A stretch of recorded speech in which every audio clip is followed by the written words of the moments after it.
انشاءاللہ تعالی عصر کی اذان 5 بجے اور جماعت 8:15، لیکن آپ اطمینان رکھیں کہ آپ کو عصر کی اذان تک انتظار کرنا نہ پڑے گا۔ اپنے لیے یہ سعادت سمجھتا ہوں کہ 18ویں سالانہ جشن میلاد النبی صلی اللہ علیہ وسلم کے موقع پر تمام معزز علماء کرام، مقررین، خطبہ، عاشقان حبیب کبریا صلی اللہ علیہ وسلم کے منصور اور منظوم خراج عقیدت سرکار کے دربار سے وابستگی کے احوال ہماری آنکھوں کے سامنے، اور ہماری سماعت نے اس سعادت کو جو لوگوں کے انتہائی اخلاص کا حاصل ہے سننے کا شرف حاصل کیا ہے۔ الحمدللہ ابتدائی سے ایک احساس ضرور ہو رہا تھا کہ 18ویں سالانہ جشن میلاد رحمت للعالمین صلی اللہ علیہ وسلم نے ہمیں اس بات کے لیے آمادہ کر لیا ہے کہ آئندہ سال انشاءاللہ تعالی مسجد مالا کنتے کے قریبی میدان یعنی نمائش میدان میں ہم انشاءاللہ تعالی جشن میلاد کا انعقاد کریں گے، کیونکہ ہم رہیں نہ رہیں یہ جشن پاک تو جاری رہنے والا ہے صبح قیامت تک کے جلسوں کی صورت میں۔ یہ جشن نہیں بلکہ 5 وقت کی نمازوں میں جماعتوں کی شکل میں سب کے ساتھ میلاد النبی پہ شکر مولا ادا کر رہے ہیں۔ نماز کیا ہے؟ اللہ تعالیٰ کی عبادت۔ اس عبادت کو پانے کے لیے آپ کا جو ذریعہ ہے وہ ذریعہ یہی میلاد پاک ہے، وہ ذریعہ یہی ماہ مبارکہ ہے۔ ایک لمحے کے لیے اگر سوچ لیا جائے کہ 1 کروڑہا مرتبہ خدا نخواستہ نقل کفر کفر نباشد لا الہ الا اللہ محمد رسول اللہ، اگر یہ میلاد نہ ہوتی، جیسا قدیم سے چاند کے دیوانے سورج کے دیوانے بنے ہوئے، جیسا تاریخ اذہان کے تیرہ اعمال والے مظاہر کائنات کے اشیاء کائنات کے فریفتہ، جیسا آپ جانتے ہیں کہ ظلم، جبر، جہالت، بربریت کی انتہا یہ کہ جو اپنی اولاد کو زندہ درگور کر دیں، فکر و عقیدے کے اعتبار سے ایسے گمراہ جس سے فائدہ ہوا اس کو منانے کے لیے پرستش ہو رہی ہے، جس سے نقصان کا اندیشہ ہے اسے راضی رکھنے کے لیے اس کی پرستش کر رہے ہیں۔ کون سی ایسی چیز تھی جو مانی نہیں جاتی؟ کہیں سورج، کہیں چاند، کہیں سمندر، کہیں دریا، کہیں پہاڑ، کہیں درخت، کہیں حشرات الارض، یہ سب کا دیوانہ، حالانکہ اسے پتہ نہیں کہ یہ سب سے زیادہ شرف و فضیلت رکھنے والا ہے، سب سے زیادہ افضل ہے، اور حیرانی ہے اس کی نادانی پر کہ افضل ہو کر مفضول کے آگے جھک رہا، اپنے آپ کو حوالے کر دیا۔ یہ میلاد پاک کا صدقہ ہے، سرکار دو عالم صلی اللہ علیہ وسلم کی جلوگری کی برکت ہے کہ آقا آئے اور چاند و سورج، پانی، آگ، پتھر سے جڑایا اور ایک اللہ وحدہ لا شریک سے ملایا۔ یہی میلاد ہے کہ اس میلاد کے سبب اللہ تعالیٰ نے ایمان سے مالا مال فرمایا۔ اسی میلاد کی برکت ہے کہ ہمیں قرآن ملا۔ یہی میلاد پاک ہے جس نے ہمیں صراط المستقیم عطا کیا۔ یہی میلاد پاک کا فیضان ہے، اسی کی برکتیں ہیں کہ آج آپ عزت والے ہیں۔ آپ کی عزت کے متعلق حمید الدین شریفی کیا کہے؟ خالق کونین ارشاد فرما رہا عزت اللہ کے لیے، عزت اللہ کے رسول کے لیے، عزت اہل ایمان کے لیے۔ یہ جو عزتیں ملی ہیں وہ سب اسی میلاد پاک کا فیضان ہے، اسی میلاد پاک کا اثر ہے کہ اللہ تعالیٰ نے آپ کو اس سعادت کے لیے منتخب فرمایا۔ قرآن پاک اعلان فرما رہا ہے اللہ نے اپنے فضل و کرم سے احسان فرمایا، انعام عطا فرمایا انہیں جو ایمان والے ہیں کہ ان کے درمیان اپنے حبیب کو جلوگر فرمایا۔ ساری گفتگو، ساری بحثوں، ساری تفصیلات کے بجائے صرف ایک ہی بات کہ میلاد منانا اللہ کے احسان کو ماننا ہے۔ میلاد منانا اللہ کے احسان کو ماننا ہے، میلاد منانا اپنے مومن ہونے کا اعلان کرنا ہے۔ اب اگر کوئی میلاد منانے کا قائل نہیں تو میں اس کے متعلق کچھ نہیں کہوں گا، میں تو آپ کو مبارکباد دوں گا۔ اللہ کا خطاب آپ کے ساتھ ہے۔ اللہ نے مومنین پر احسان فرمایا کہ ان کے درمیان اپنے حبیب کو جلوگر فرمایا۔ ہمارے درمیان، مومنین کے نفوس کے درمیان رسول اعظم کو مبعوث فرما کر احسان عظیم فرمایا، اور ہم اللہ کا احسان ماننے والے ہیں، اسی لیے میلاد کا انعقاد کرنے والے ہیں۔ یہ میلاد اللہ تعالیٰ کا ایسا فضل ہے کہ اس کی ایسی جہتیں، ایسے پہلو، ایسے رخ ہیں کہ ایک جہت کے لیے عمر گزر جائے لیکن حق ادا نہیں ہوگا۔ وما ارسلناک الا رحمۃ للعالمین، ایک ہی جہت لے لیجیے کہ اللہ نے اپنے حبیب کو تمام عالموں کے لیے رحمت بنا کر بھیجا۔ اس کا سلیس ترجمہ آیت جلیلہ کا کہ ابھی ہم نے آپ کو سارے عالموں کے لیے رحمت بنا کر بھیجا ہے، سارے عالموں کے لیے۔ اور آپ خوب جانتے ہیں اللہ سے ہٹ کر جو کچھ ہے وہ عالم، ما سوی اللہ، ہر چیز اپنی جگہ ایک عالم ہے۔ خالق کونین ارشاد فرما رہا ہے کہ حبیب ہم نے آپ کو سارے عالموں کے لیے رحمت بنایا۔ مطلب یہ کہ حبیب میری ذات منزہ، میری ذات یکتا، کیونکہ میں مالک ہوں، میں ارحم ہوں، میں عطا کرنے والا ہوں، میں دینے والا ہوں، میں خالق ہوں۔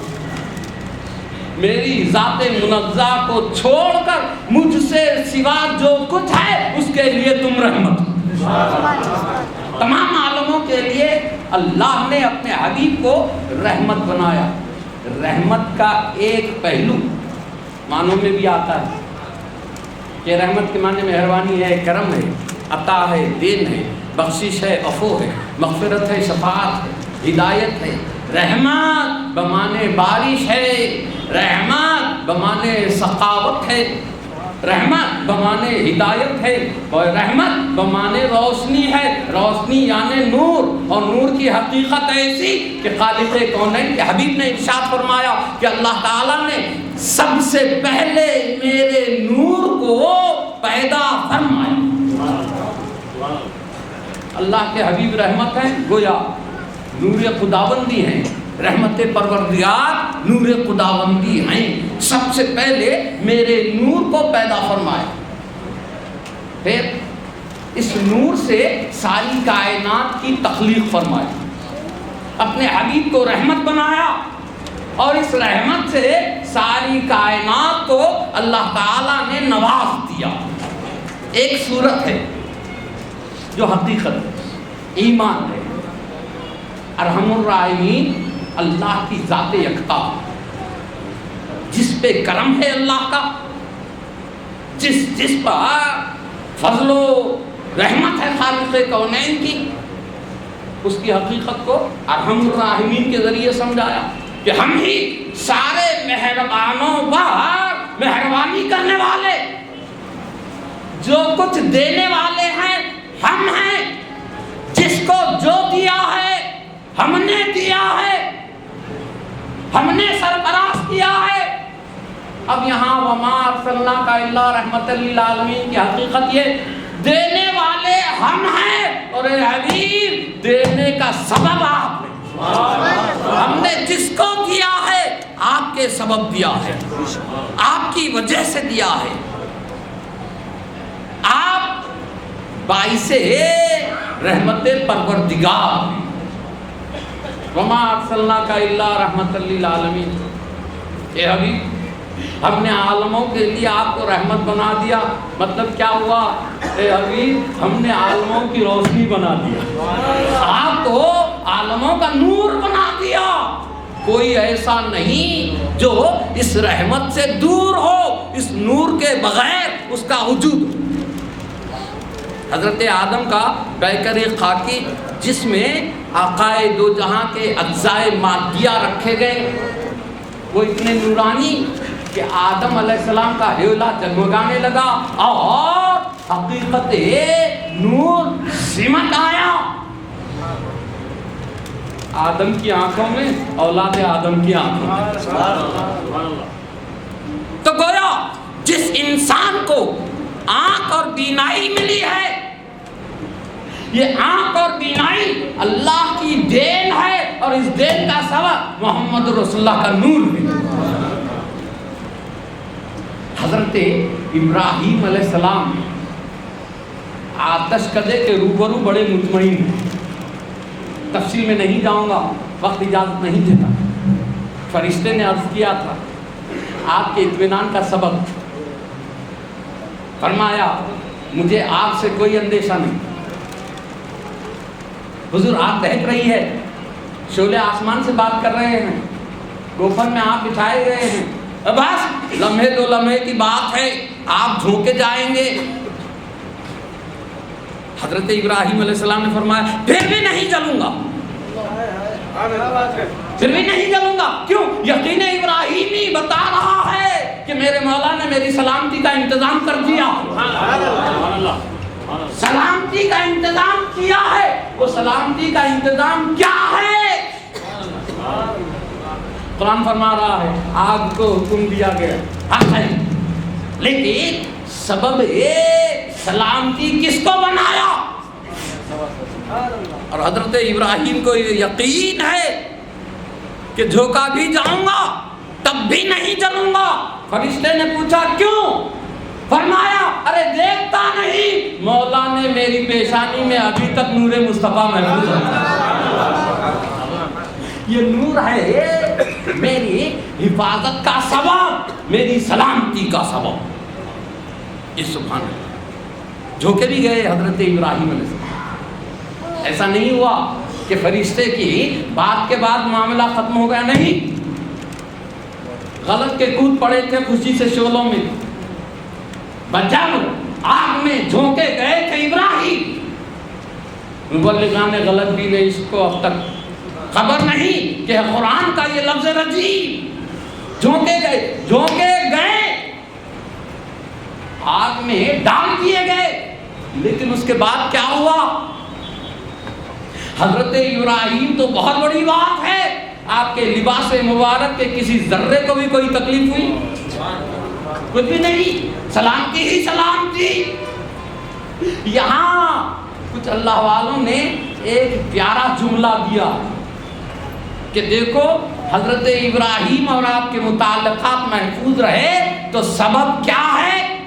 نور حبیب کبریا کی موجودگی۔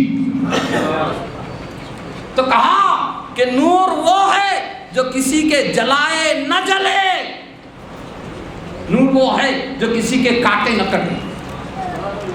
یہ بطور عام موقع یاد کر لوں کہ نور کسی کے جلائے نہیں جلتا، یہ اور بات ہے، نور کو دیکھ کر جلنے والے بہت، نور نہیں جلتا، نور کو دیکھ کر جلنے والے۔ خالق کونین نے جس کو جو عطا کیا اپنے حبیب کے فیضان سے،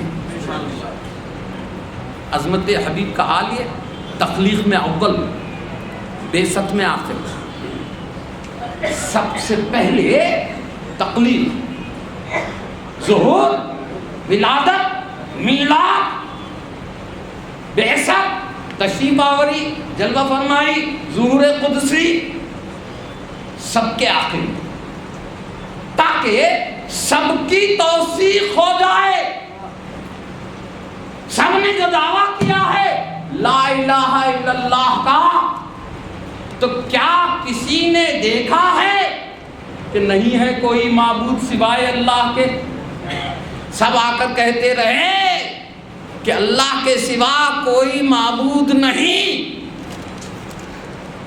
جب دلیل پوچھی جاتی تو کہنے والے کہتے ذرا صبر کرو، دلیل آ رہی ہے۔ جب دلیل آئے گی لا الہ الا اللہ کی حقیقت مخلوق کی سمجھ میں آئے گی۔ ہم نے تو سنا ہے لا الہ الا اللہ، اب اس کی تصدیق کرنے والے آئیں گے، جب وہ آئیں گے تو ہماری توثیق ہو جائے گی۔ آپ کو یاد ہوگا شاید میں نے کبھی کہا تھا، رویت ہلال کمیٹی بیٹھتی ہے چاند دیکھنے کے لیے،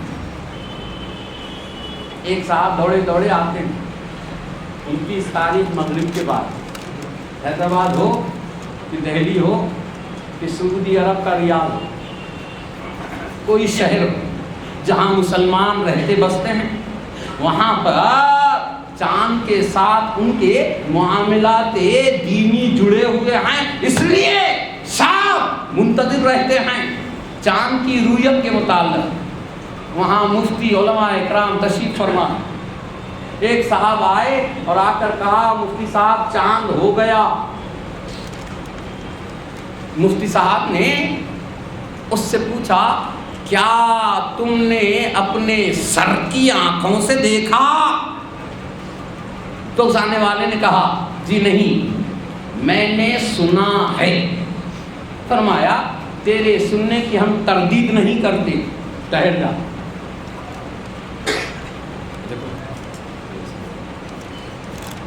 تیری ہم تردید نہیں کرتے، ٹھہر جا۔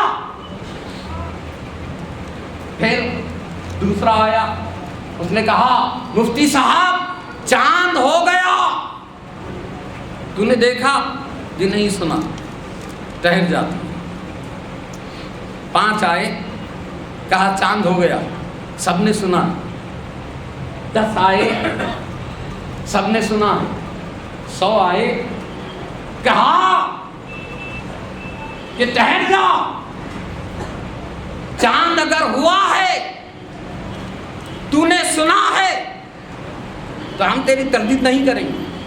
1000 آئے، کہا چاند ہو گیا، انتہا یہ کہ لاکھ آ گئے، 1 لاکھ کم و بیش 24,000 آ گئے۔ سب کہہ رہے ہیں چاند ہو گیا، کیا کسی نے دیکھا؟ سب نے کہا نہیں سنا ہے۔ کہ ایک آنے والا آیا اور بڑی شان سے آیا، آ کر کہا مفتی صاحب کیا چاند ہو گیا؟ مفتی صاحب نے پوچھا کیا چاند ہو گیا؟ تو آنے والے نے مفتی صاحب سے، علماء اکرام سے، رویت ہلال سے کہا، کمیٹی سے کہا چاند ہو گیا، کیا تم نے دیکھا؟ تو کہا ہاں میں نے اپنے سر کی آنکھوں سے دیکھا۔ اعلان نامہ تیار ہونے لگا، شہادت قبول کر لی گئی۔ دیکھنے والے نے دیکھنے کی شہادت دے کر ایک اکیلا کام تکمیل اعلان رویت نہیں کیا ہے، بلکہ اپنے سے پہلے آنے والے جتنے دعوے دار تھے، جتنے سن کر آئے تھے، سب کی تصدیق کر دی۔ مفتی صاحب کا اعلان نامہ تیار ہوا تو جتنوں نے سنا تھا اس دیکھنے والے نے سب کی تصدیق کر دی، سب کی توثیق کر دی کہ چاند ہو گیا۔ سبحان اللہ، بلا تمثیل و بلا تشبیہ۔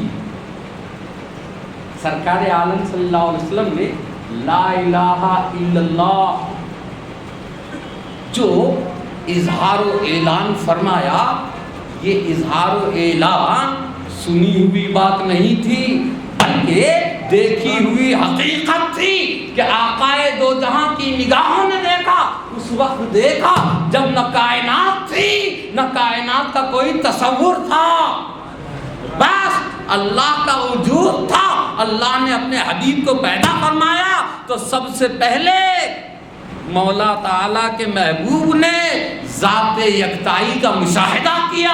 اب جو کچھ ہوا سرکار کے سامنے ہوا، جو کچھ بنا سرکار کے سامنے بنا۔ اسی لیے قرآن پاک نے حضور پاک صلی اللہ علیہ وسلم کے سلسلے میں اعلان فرمایا، اللہ تعالیٰ کے اس ارشاد کو نقل فرما دیا، اِنَّا أَرْسَلْنَاكَ شَاهِدًا وَمُبَشِّرًا وَنَذِيرًا۔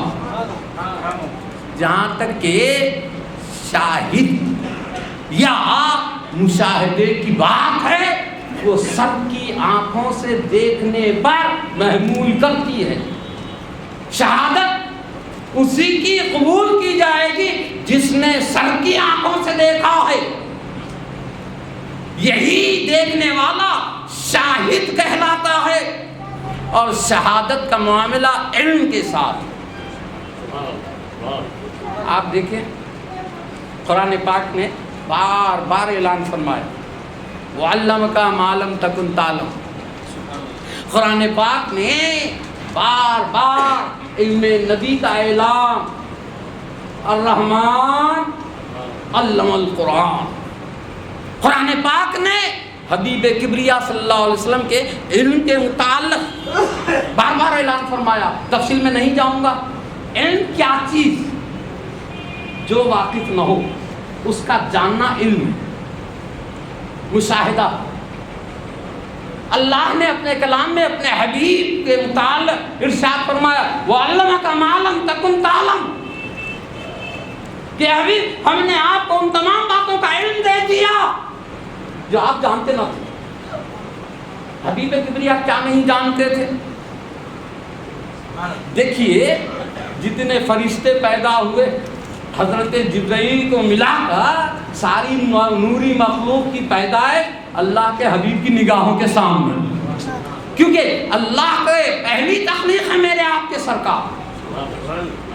زمین و آسمان سرکار کے سامنے پیدا ہوئے، چاند و سورج، دریا سمندر، نباتات سے ہوں، جمادات سے ہوں، حیوانات سے ہوں، اشرف المخلوقات سے ہوں، سب اللہ کے رسول کے سامنے پیدا ہوئے۔ تو پھر کس بات کا علم؟ سب تو آنکھوں کے سامنے ہو رہا ہے، اب کس بات کا علم؟ وَعَلَّمَكَ مَا لَمْ تَكُنْ تَعْلَمُ، اے حبیب ہم نے آپ کو وہ تمام علوم دے دیے جو آپ نہیں جانتے تھے۔ اے محبوب اس کا مطلب یہ ہے کہ ہم نے اپنی ذات کا علم عطا فرمایا، اے حبیب ہم نے اپنا عرفان دیا ہے، اپنی یکتائی کی حقیقت بتائی ہے، اپنے اسرار سے واقف کیا ہے۔ لیکن آقائے دو جہاں کی تواضع تو دیکھیے، اتنا سب کچھ ہونے کے بعد حضور فرما رہے ہیں ما عرفنا کا حق معرفت، میرے مولا میں نے اس کے باوجود تجھے نہیں پہچانا جیسا تجھے پہچاننے کا حق۔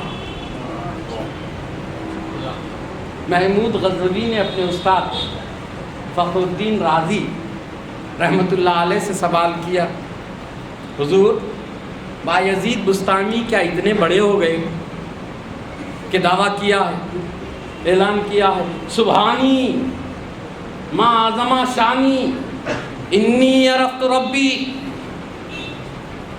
کہ کیا ہی پاک ہے میری ذات، کیا ہی عظمت والی ہے میری شخصیت، کیا پاک صاف ستھرا ہوا ہے کہ میں نے اپنے رب کو پہچان لیا۔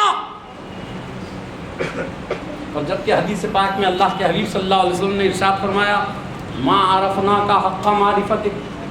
دیکھیے بہت ہی نازک اور پیچیدہ انداز سے محمود نے سوال کیا، کیا بایزید اتنے بڑے ہو گئے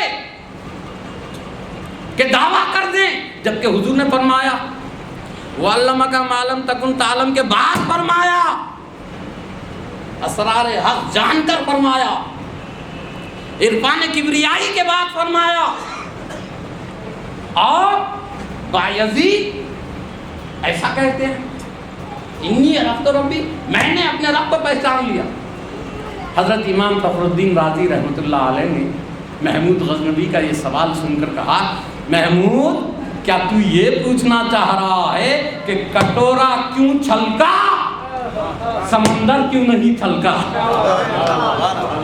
تجلیات ربانی کا ایک چھیٹا بایزید پہ پڑا، آپے سے باہر ہو گئے۔